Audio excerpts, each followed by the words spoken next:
This podcast is the first in a series of podcasts that will be quite different to what's gone before. If you've looked at the podcasts that I've done on YouTube, you'll know that I've focused on the situation that man finds himself in. And it can be summarised basically as a shit show that is a source of ongoing suffering and difficulties and striving, and that we all desire to exist and ultimately we don't exist, and so on. I've covered that in great detail in those previous podcasts, and so it's time to move beyond that. Because as Spinoza rightly says, whatever you focus on, there will be your pleasure or your suffering. So if we are permanently focused on this local insanity called life on Earth, then we will be constrained by that and suffer according to its rules. However, we seem to have a mind that can go beyond consideration of things of that nature, and this is the first podcast that will do that to some extent. So, the title is It's All in Your Mind, and there are some tricky concepts involved here. Hopefully I'll get them over well, but basically, if you just think about it for a moment, everything you know, all the physical reality and obviously all your thoughts, are taking place in your mind. I don't want to get into whether mind is brain and brain is mind, because I don't know. I actually don't think brain is mind, for reasons that we'll get onto, but you can never be sure. So the thought part of it is easy to understand. Well, you have a thought of an ice cream or going out for the day or whatever, and you clearly perceive that that is in your imagination and your the way you think about these things. But your so-called physical reality is a little bit more difficult to accept, that is also being generated by your mind, that it is a simulation, according to people like Metzinger. I'm not going to go into all of that because I've covered it before, but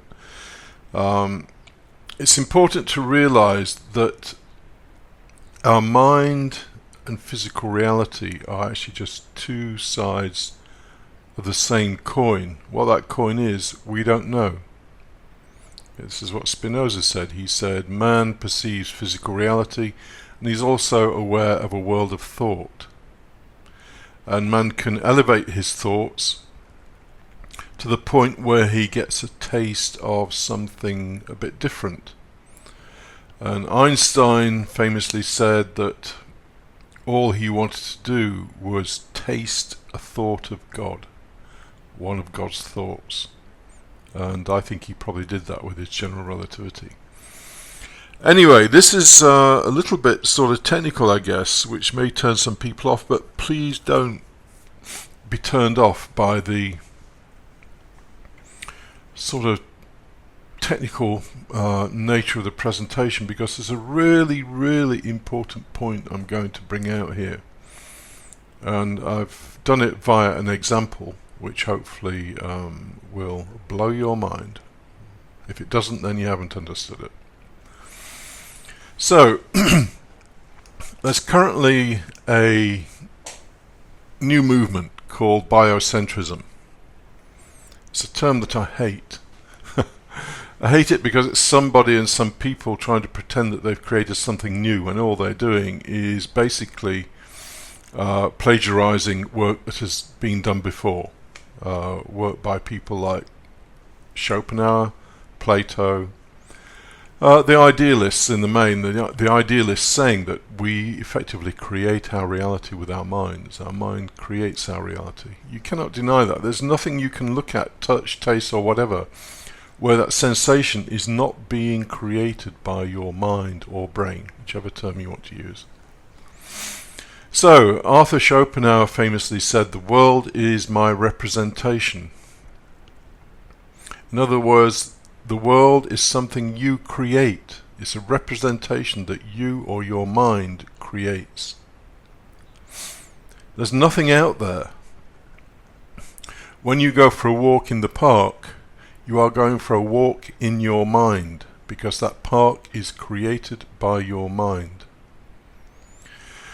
Anyway, biocentrism has some fairly interesting things to say, but as I say, it's a kind of plagiarism. But the first principle, according to Robert Lanza, is what we perceive as reality is a process that involves our consciousness. I would actually go further and say that reality is actually created by our consciousness, but I think he probably says that also, but it's not particularly clear from that first principle. And the second principle is that our external and internal perceptions, in other words, our physical reality and our world of thought, are inextricably intertwined. They are different sides of the same coin and cannot be separated. Pure Spinoza. Yeah, he must have just nicked that from Spinoza. So this biocentrism thing is really gaining some momentum, and one of the things that's pushing it along is quantum mechanics, because as you may or may not know, the way that particles behave is determined to some extent by the observer. Anyway, I shall produce a whole podcast on that topic. My background is in theoretical physics, so I kind of know about that stuff. So anyway, the discoveries of science are sort of pushing us along in this direction to, it's a total about-face. The materialist view of the universe is basically everything is material, and our senses literally just allow us to perceive it. The about face is that no, nothing's actually material, everything is consciousness, because if we weren't conscious of anything, then, as far as we're concerned, there wouldn't be anything. Anyway, that's enough on that one. But what I want to do is illustrate this with an example. And there's a little bit of mathematics, but please do not be frightened by the mathematics. It's simple stuff, and even if you don't understand the mathematics, then hopefully you'll understand the principle that's being explained here. Now, as you probably know, pi is a ratio.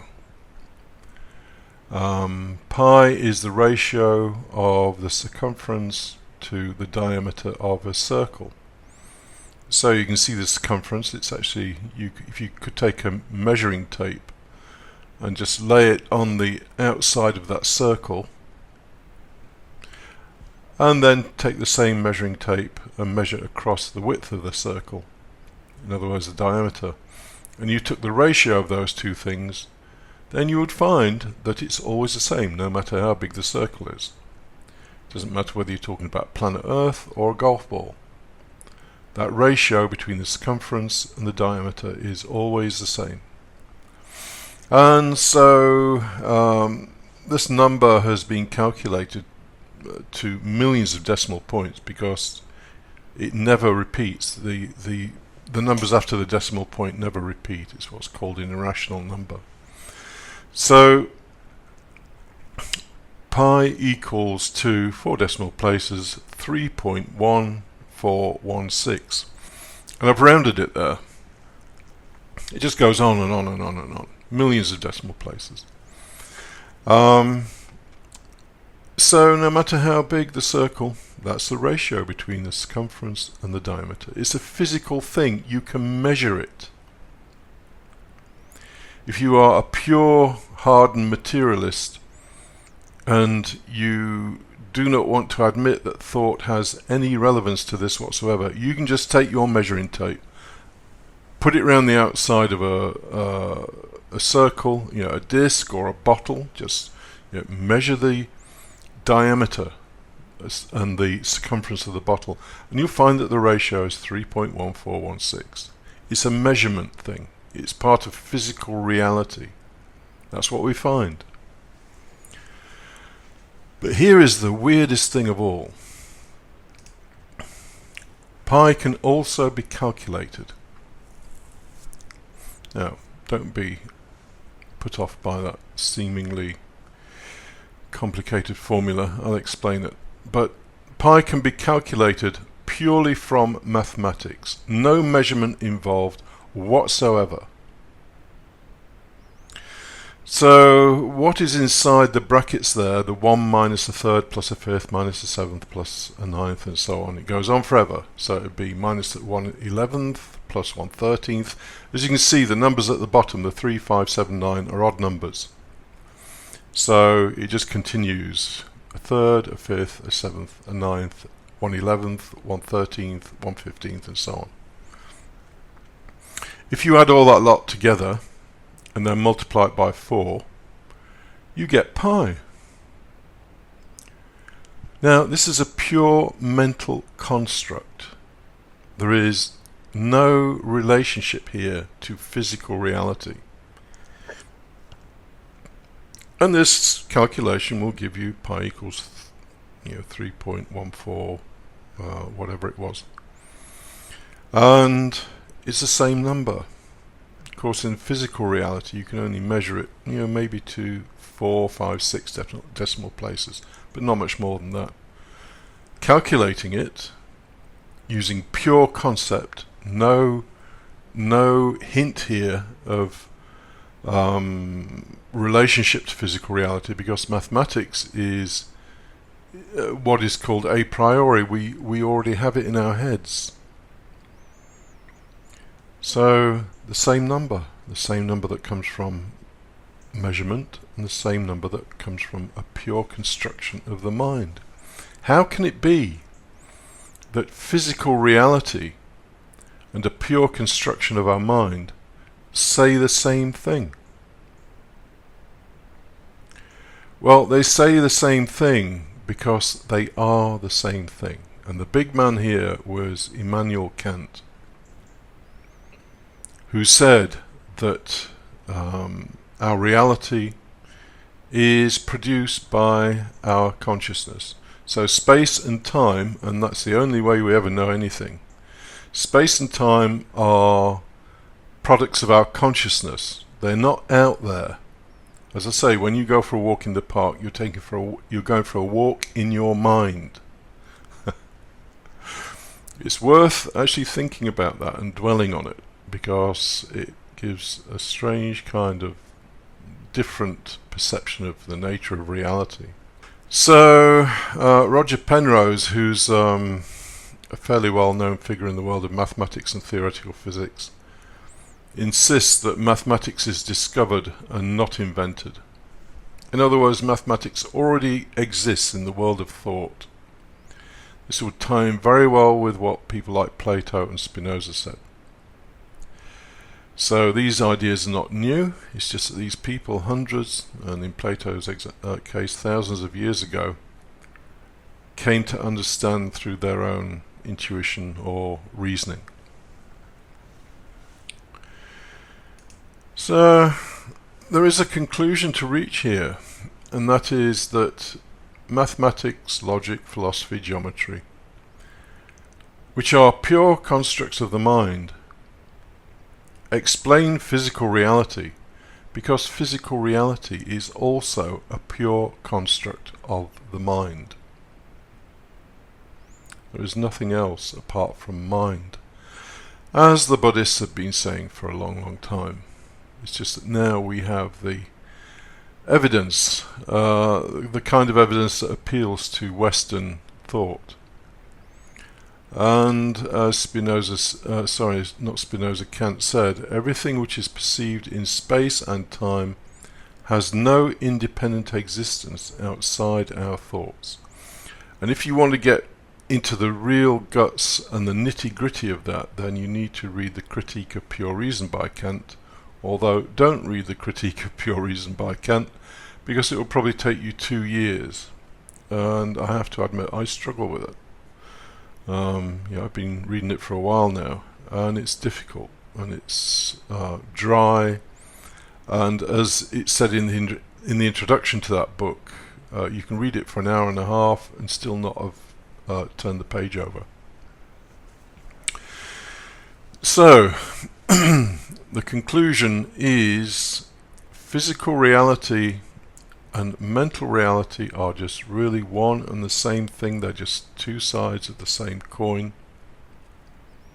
And the reason that our logic and mathematics and those kind of pure activities of thought match with reality is that they are both produced by mind. So, I hope that's given you a little bit of food for thought, and future podcasts are going to be very much on these kind of topics now. How do we expand our thought beyond the local insanity that is life on Earth to look at the universe and existence from a broader perspective?